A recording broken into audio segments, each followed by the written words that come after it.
Hey everyone, so I got another car. Yes, I'm completely insane. I fully accept that. Don't worry, nobody disappeared in order to make this happen. I still have the S3, the Q5, the S6, and the Beetle is in there. This is a 2019 Volkswagen GTI SE with the Experience package. So no, the first car I bought at South Burlington Mazda while working there was not actually a Mazda. It's a manual GTI.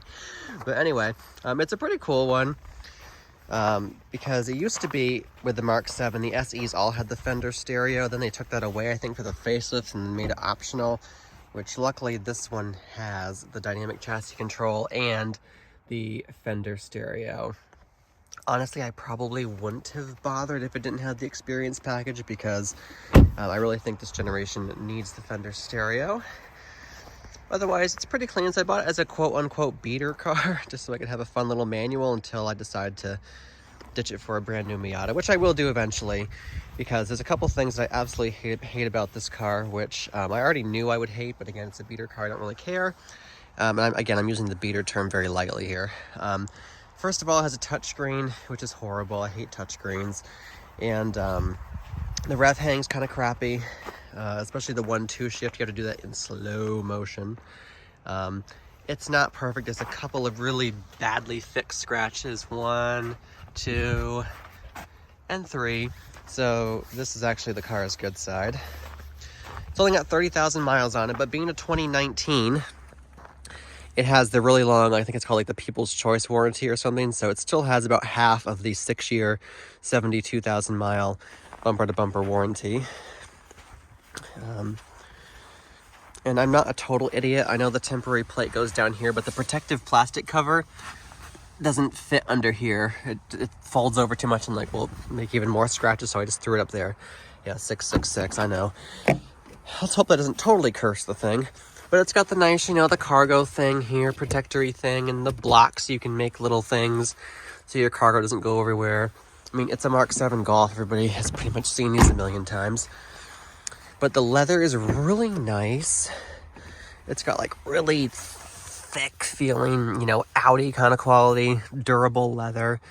Nice red stitching everywhere. Here's a look at the dashboard. Of course, it has the piano black junk all over the place. But this actually is pretty well kept and in pretty good shape. But let's hop inside, we'll fire it up. The bolsters on this car are really aggressive compared to all my other cars. It's a little bit tighter than the S6. The seats are, of course, firmer than the S6, but I actually like the seats in this car better than this car. Now, this one does not have the stitched and quilted seats. It's actually too early of a build to even have that in the US, but not the greatest seats in this car. These are better. All right, let's hop inside. We'll just fire it up.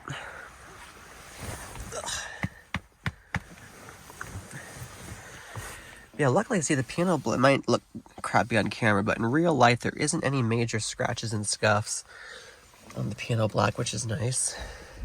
And a handbrake, which is cool.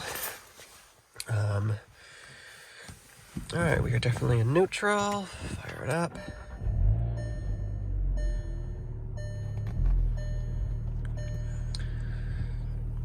So yeah, you know, pretty standard GTI stuff. A steering wheel with, look, buttons on it. Isn't that crazy? A few different drive modes. Let's wait for the infotainment to boot up a bit.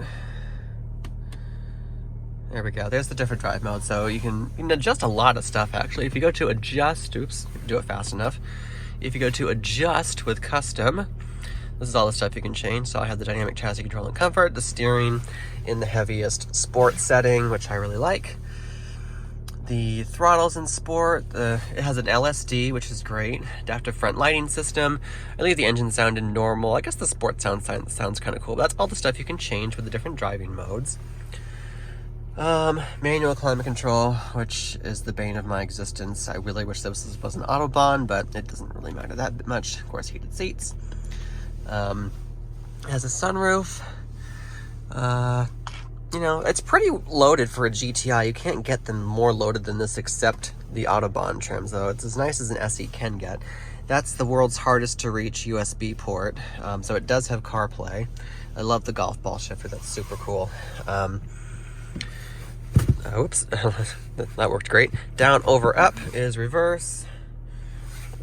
And then it's pretty easy to row through the gears. So, pretty nice feeling shifter. Just wish there wasn't as much rev hang as there is. Pedals look cool. I like the storage compartment down here. That's kind of handy. Auto headlights. Yeah, why don't we just cut the headlights on and I'll show you what that looks like. I'll throw a turn signal on. Take a look at that. Yeah, I just want to show you the GTI real quick. They're kind of fun to have picking around. Oh yeah, it's got cool like light up sills here. That's red. There's a red strip that's lighted up in the door there, which is pretty cool. So I do like that a lot. Yeah, here's the LED headlights. And again, they're adaptive, so they swivel around corners at night, which is pretty cool. And because these turn signals are so huge, they actually shine a lot of amber colored light on the ground at night, which I noticed. So that's kind of cool too. Take a look out back. These are LEDs back here too.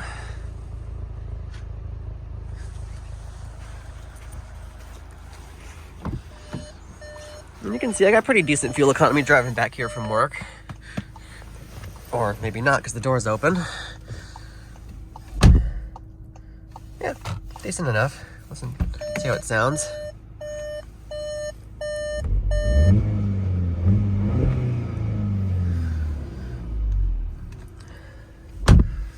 Sounds pretty decent. So, anyway, I'll get some driving videos up and figure something out in a little bit. But yeah, newest member of the ridiculous Eric Volkswagen Audi fleet. Catch you guys later. Thanks for watching.